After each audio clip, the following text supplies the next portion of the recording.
नकटी गांव का वो भयावह मंजर अभी तक लोगों के जहन से नहीं बीता है। नकटी गांव में अगर हम खाना खिलाएंगे, उनके लिए आवाज़ उठाएंगे तो ये हमको पदमुक्त करेंगे क्या? नकटी गांव के सम्मान में ओपी चौधरी मुर्दाबाद। मुर्दाबाद के नारे आपने लगाए थे। पहला अनुज शर्मा, दूसरा ओपी चौधरी, तीसरा बृजमोहन अग्रवाल। जो हमने नकटी गांव के विषय पे जो आवाज़ उठाई, मोरल डाउन करके हमें थोड़ा सा पद निष्कासन करने का जो प्रक्रिया की गई है, ये अपने हित की बात करेगा।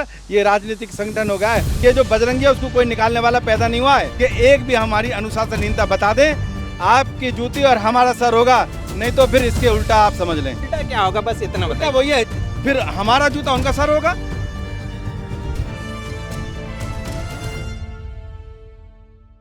नकटी गांव का वो भयावह मंजर अभी तक लोगों के जहन से नहीं बीता है कि किस तरीके से 29 जून की वो आधी रात थी और प्रशासन का बुलडोज़र तमाम गरीबों के आशियानों को उजाड़ते गया।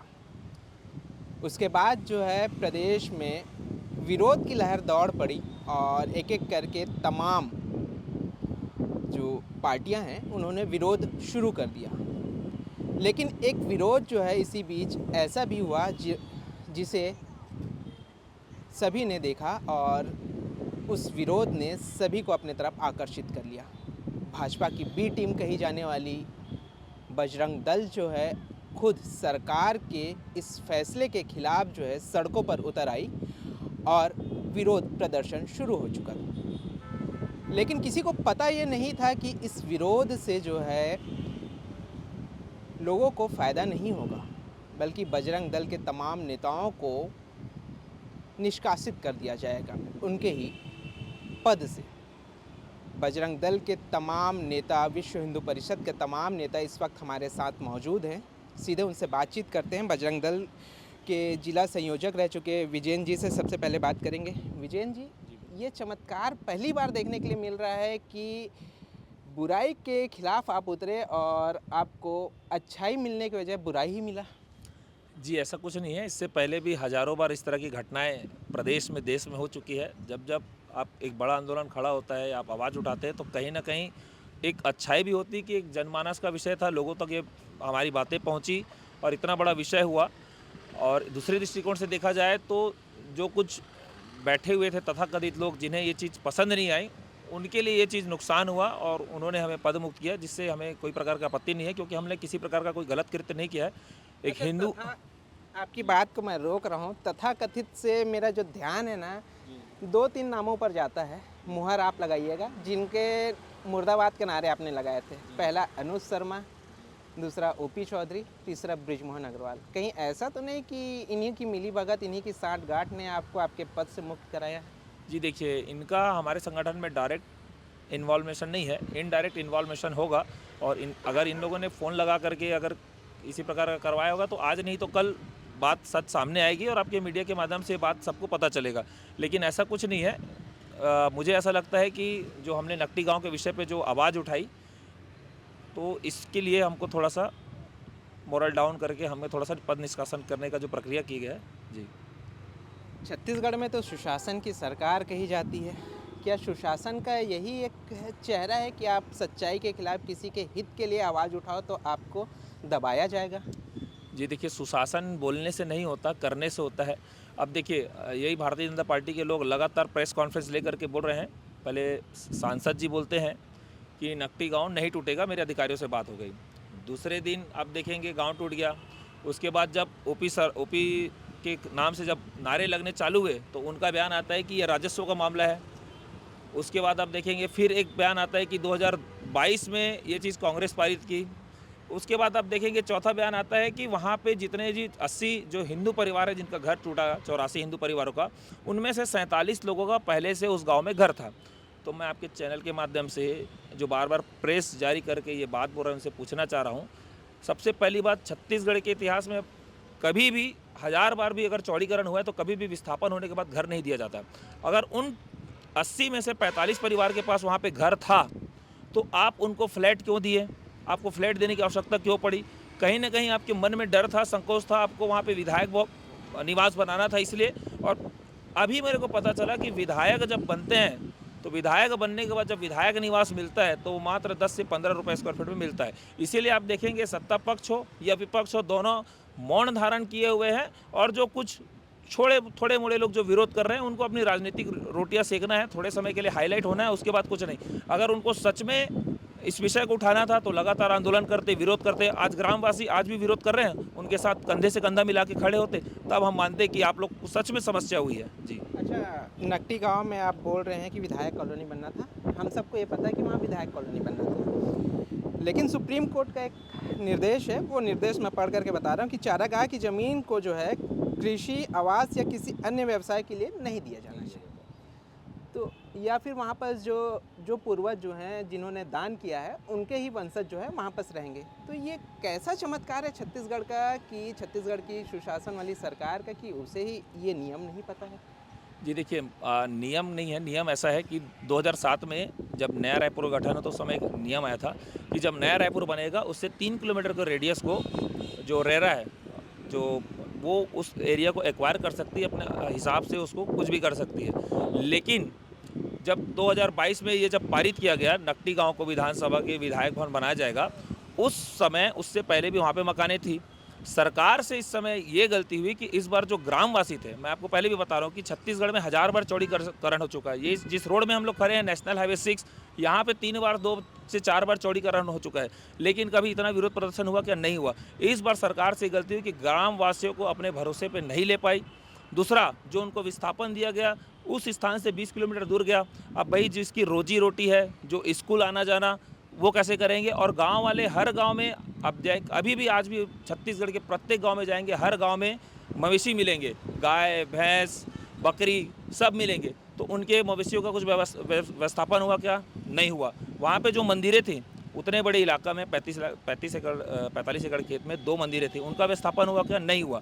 तो इन्हीं सब विषयों के नाम से ये विषय बड़ा हुआ और सरकार अभी भी समय है, उनको अपनी गलती स्वीकार कर लेनी चाहिए और अभी भी जो ग्रामवासी है उनको पुनर्विस्थापन देना चाहिए, अच्छी जगह देना चाहिए और मान सम्मान के साथ देना चाहिए। क्योंकि आप देखेंगे टूटे हुए आज 8 से 9 दिन हो गए हैं, आज भी गाँव वासियों के सामने खाने पीने की एक सबसे बड़ी समस्या है। आज भी जो NGO हैं, अलग अलग संस्थाएँ हैं, बजरंग दल है, कांग्रेस पार्टी हो गया, बीकानेर स्वीट्स वाले हो गए, ऐसे विभिन्न प्रकार के संस्थाएं वहां जाकर के खाना दे रही हैं। तो आप देखिए खाने से लेकर हर प्रकार की समस्या। और मैं आप एक चीज़ और बोलना चाह रहा हूं, क्या 250 स्क्वायर फीट में 6 लोग रह सकते हैं? 2 पलंग और किचन सामान, अलमारी आ सकता है क्या? नहीं आ सकता। तो इसीलिए सरकार से भूल हुई है, चूक हुई है। अभी भी समय है। जैसे कि इससे पहले भी किसान आंदोलन हुआ था तो इन लोग जो नियम लाए थे इनको वापस लेना पड़ा था। बीच में बिजली बिल के लिए लोग लाए थे, उनको वापस लेना पड़ा था। इस चीज़ को वापस लेकर के सरकार चाहे तो अपनी साख बता सकती है, वरना जिस प्रकार ये यहाँ के स्थानीय लोगों को हंसिए पे रख रही है, आने वाले चुनाव के समय सरकार खुद हंसिए पे ना आ जाए।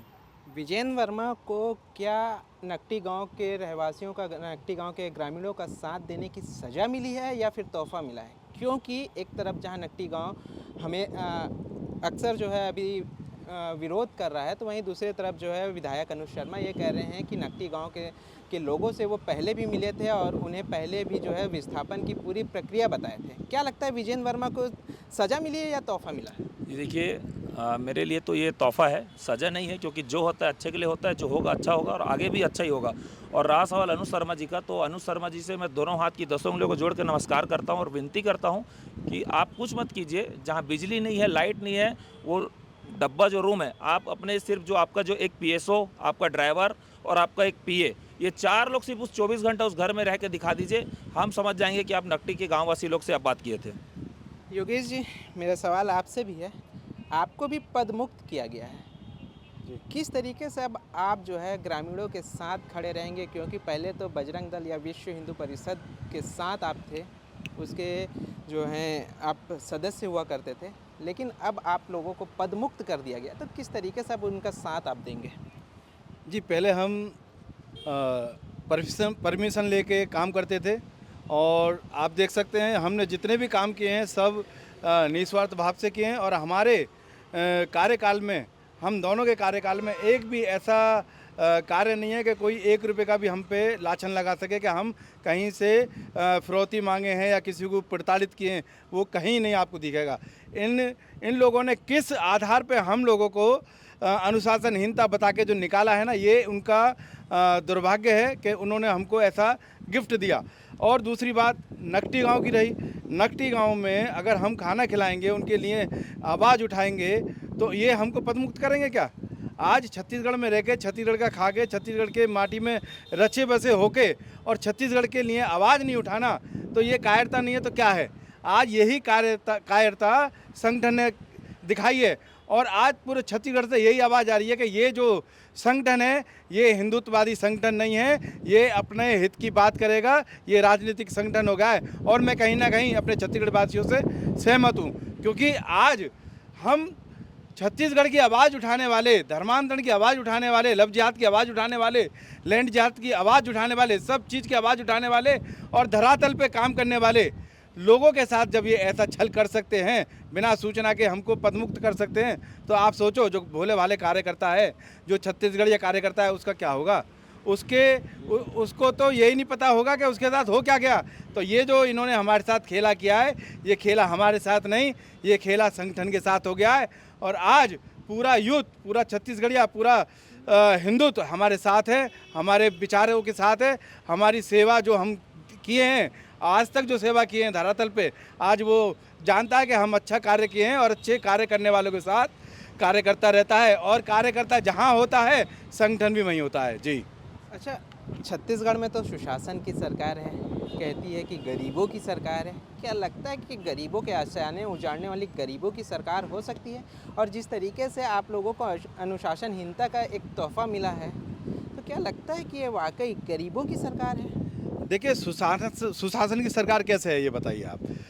जिसके घर में 500 रुपये का बिजली बिल आता था, आज उसी के घर में 3500 रुपये का बिजली बिल आ रहा है, तो क्या ये सुशासनता है? ये घर परिवार में चोट मारने का काम किए हैं। और दूसरा, आप देखो, गौ माता को राज्य माता तक नहीं बना पाए हैं, है ना? और गौ माता को राज्य माता नहीं बना पाए हैं, हिंदू राष्ट्र नहीं बना पाए। जितने भी इनके मुद्दे थे मैनिफेस्टो में ये लेके आए थे, उसके नाम पर ये जीते हैं। आज एक भी मुद्दा इन्होंने अगर पूर्ण किया हो तो आप बता देंगे? कोई मुद्दा इन्होंने पूर्ण नहीं किया है, सिर्फ और सिर्फ हिंदुओं को छलने का काम किया है। और वही काम आज संगठनों ने किया है, संगठन भी हिंदुओं को छलने का काम कर रहा है। आज बताएंगे, ये सुशासन की सरकार में इतना बड़ा बिल, जिसकी आज देखो, ये भाई हैं और भी हमारे भाई हैं जिनकी सैलरी 10,000 रुपये है और वो गांव से आते हैं, रोज़ का आना जाना करते हैं, तो उनका 3,000 तो पेट्रोल में चला जाता है ना? पेट्रोल के बाद 3,500 4,000 वो बिजली में देंगे, तो घर कैसे चलाएंगे? तो ये आप हमारे सुख के लिए आए हो कि हमारे दुख के लिए आए हो? जब कांग्रेस सरकार ने गौठान चलाया था, गोबर की योजना चलाई थी, तो उससे किसानों को फ़ायदा हुआ था, नुकसान नहीं हुआ था। नुकसान अगर किसी का हुआ था तो वो हुआ था विधर्मियों का। आप देखेंगे, गौठान जब चलाए थे तो हम लोग जाते थे गौठान में, तो गौठान में भी आपको पर्याप्त गौ माता मिलती थी, भरी इतनी गौ माता मिलती थी कि पूछो मत आप। और दूसरी तरफ आप जब सड़कों पे निकलते थे तो सड़कों पे भी आपको गौ माता दिखती थी बैठी हुई, और एक दो नहीं, मतलब 100 200 गौ माता आपको दिख जाती थी।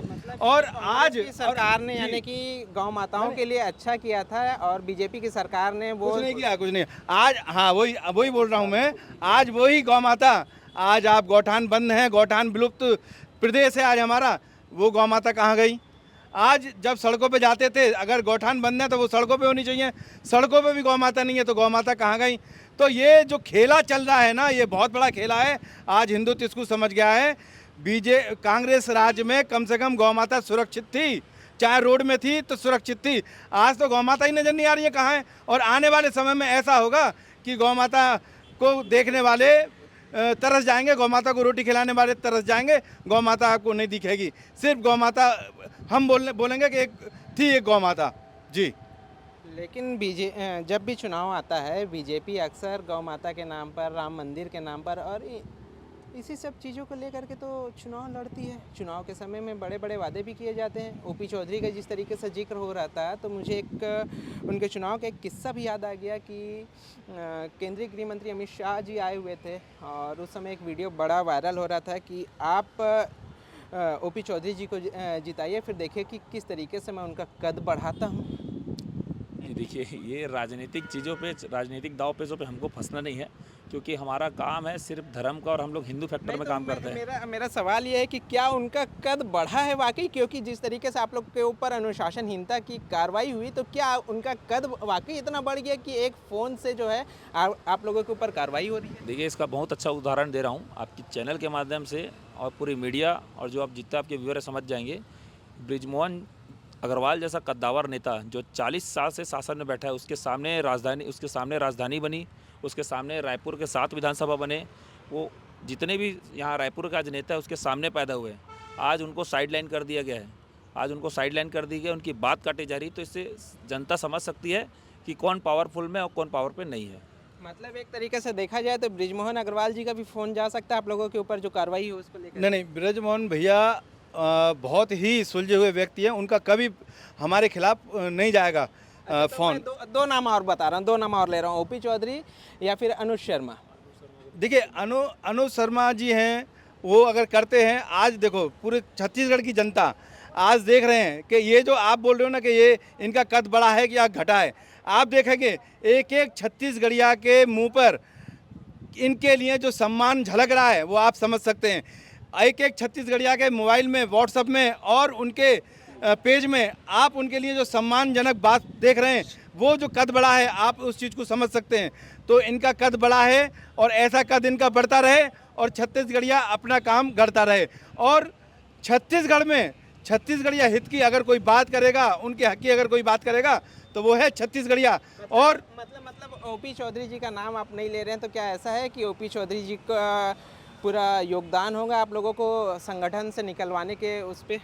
नहीं, देखो कोई किसी को क्या निकलवाएगा, ये तो जो धरातल पे योद्धा होते हैं ना, काम करने वाले, जो हिंदुत्व का काम करने वाले लोग होते हैं, उनको ना कोई निकाल सकता। और पद तो आने जाने वाली चीज़ है, पद सत्ता के लोभी अपने पास रखते हैं और उनको ही ये पद मुबारक हो। और जो धरातल पे हिंदुत्व का काम करते हैं वो बिना पद के भी गद्दावर रहते हैं और अपना पावरफुल रहते हैं, और उसके साथ जनमानस रहता है। और जो जिसके साथ जनता है, जिसके साथ जनता जनार्दन है, उसको कोई हटा नहीं सकता और वो हमेशा पद में रहता है। जी अच्छा, अभी तो अनुशासनहीनता की कार्रवाई की गई है, अब विश्व हिंदू परिषद बजरंग दल किस तरीके से नकटी गांव के साथ खड़ा रहेगा और किस तरीके का क्या कुछ प्रदर्शन आगे देखने को मिल सकता है?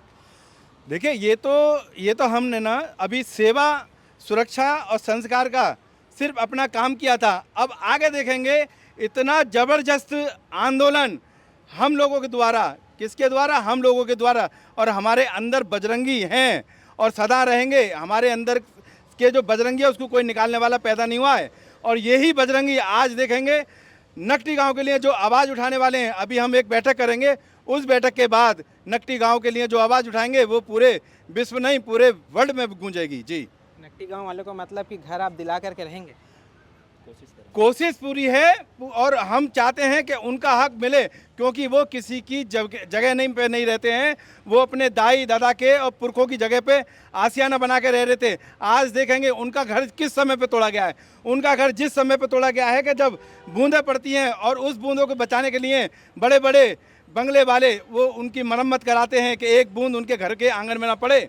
उस समय उन झोंपड़पट्टियों को तोड़ा गया है, उनका घर तोड़ा गया है और उनके ढोर डंगर बकरी ये जितने भी जानवर हैं उनको सबको तहस नहस और छोड़ दिया गया है। आज उनके जो दूध काटते थे, आज उनके पास वो उनके गौ माता नहीं है, उनकी बकरी नहीं है, कहाँ कहाँ चली गई उनको खुद पता नहीं है।